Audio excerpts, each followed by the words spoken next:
Hello, my name is Brennan. I'm a student at the University of Phoenix, and I'll be talking about today my cultural experience with another individual who happens to be my wife, who's from a different country, a different culture per se than I am.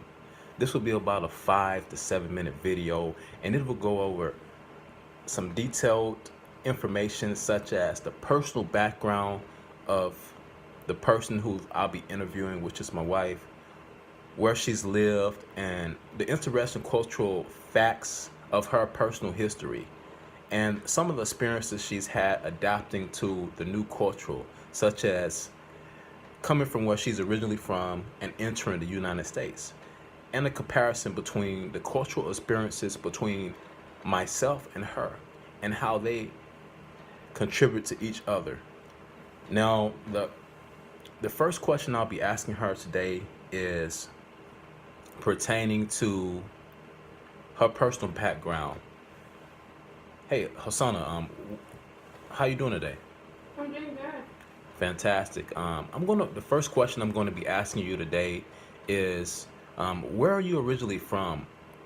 I'm originally from East Africa, the country of South Sudan, one of the newest nations, nearby Egypt, Kenya, just to list other popular African countries that border our South Sudan. Okay, incredible. Now, how many languages do you speak, or do you speak any other languages as well besides English? Yes, it's very common for most African countries to speak the colonizers' language. I do.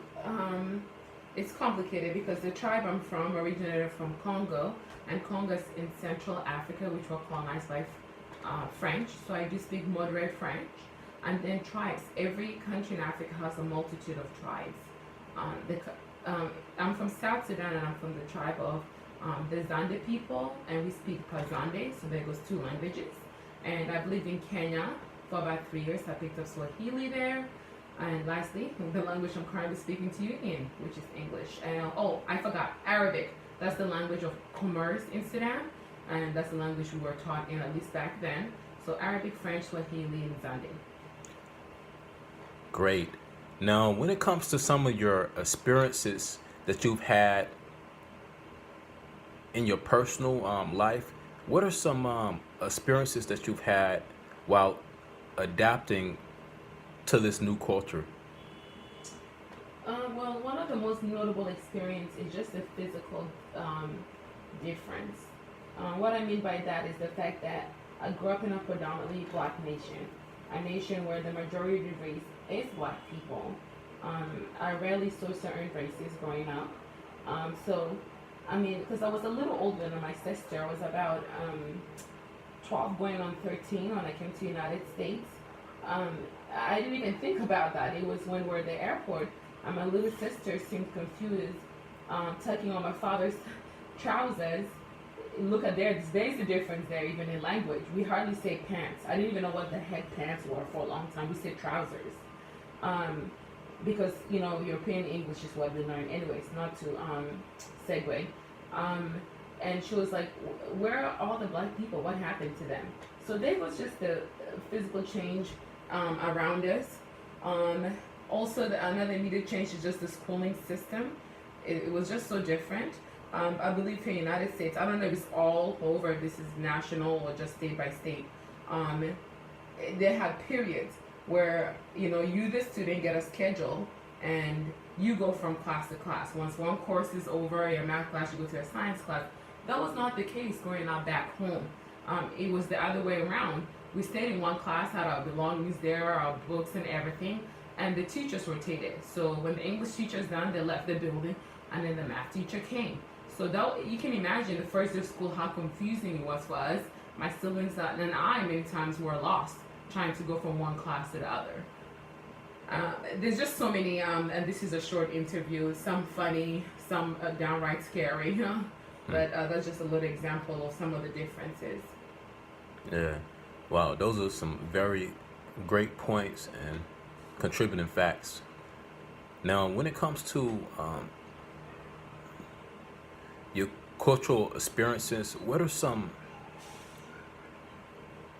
things that you've experienced in your own history that are quite fascinating or rather interesting that most people wouldn't know occurs in your country or where you're from?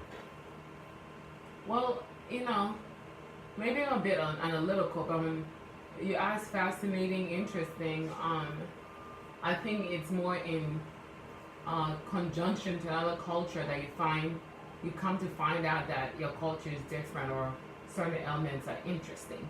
Because when you are growing in the culture, it is what it is. It's very much the framework of your reality. But coming to a different nation, we realize some differences, some similarities. Um, I don't know what I would say fascinating. It took me a long time to kind of really find the framework to put this into, but going to college, I learned the proper way to explain this.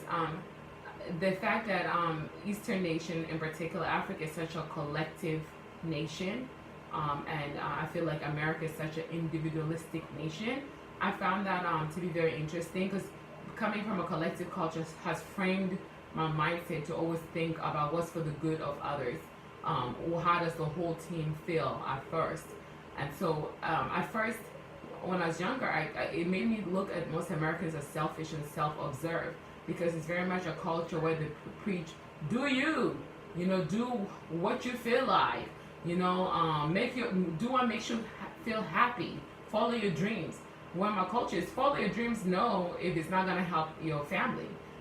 So as I've grown and stayed in this culture now longer than Africa, I understand what they mean by that, and I try to take a little bit from each culture, I guess. I don't know what else I would say that's interesting.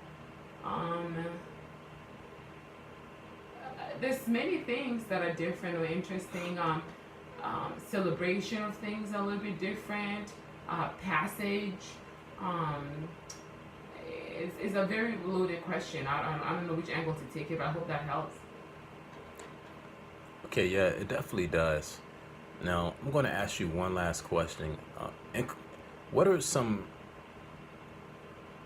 cultural experiences that you believe that we both had that compare to each other in this culture we currently live in the United States? What are some similarities? I think on a human level, there's similarities between all people of the world. The need to provide, protect your family, love your family. They need to feel respected. I think everybody from wherever you are, right, from Asia, South America, Middle East, Africa, that's an overarching similarity. But how we understand those things differ. How we understand love, how we understand respect differ. We inherently want the same thing, but the build up of those things are understood so differently because it's framed by a cultural framework.